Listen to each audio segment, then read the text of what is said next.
ధాన్యం సేకరణపై చౌటుప్పల్ మండలం అంకిరెడ్డిగూడెంలో రైతులకు కేటాయించిన ప్రైవేట్ గోదామును మునుగోడు ఎమ్మెల్యే కోమటిరెడ్డి రాజగోపాల్రెడ్డి పరిశీలించారు.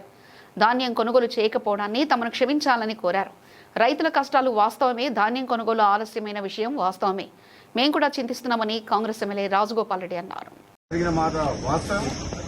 ప్రభుత్వం తరఫున నేను క్షమాపణ కూడా చెప్తున్నాను. ఎందుకంటే మనం అనుకున్న దానికంటే డబల్ 3 రెట్లు ఎక్కువ వచ్చింది. రైతులకు ఇబ్బంది అయింది. కళ్ళాలల్లో 15 రోజుల నుంచి రైతులు ఇబ్బంది పడుతున్నారు. ఆ మాట వాస్తవం. అందుకని మేము కూడా చింతిస్తున్నాం అందరం.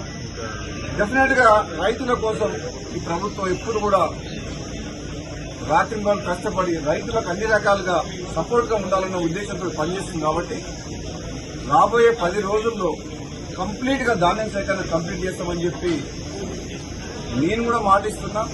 ప్రత్యక్షంగా నేను కూడా ఈ గోడౌన్ హ్యాండ్ ఓవర్ చేసుకుంటానికి అధికారులతో మాట్లాడి గోడౌన్ ఓనర్ ఒప్పుకున్నా సరే బలవంతంగా నోటీస్ ఇచ్చి తీసుకోవడం జరిగింది.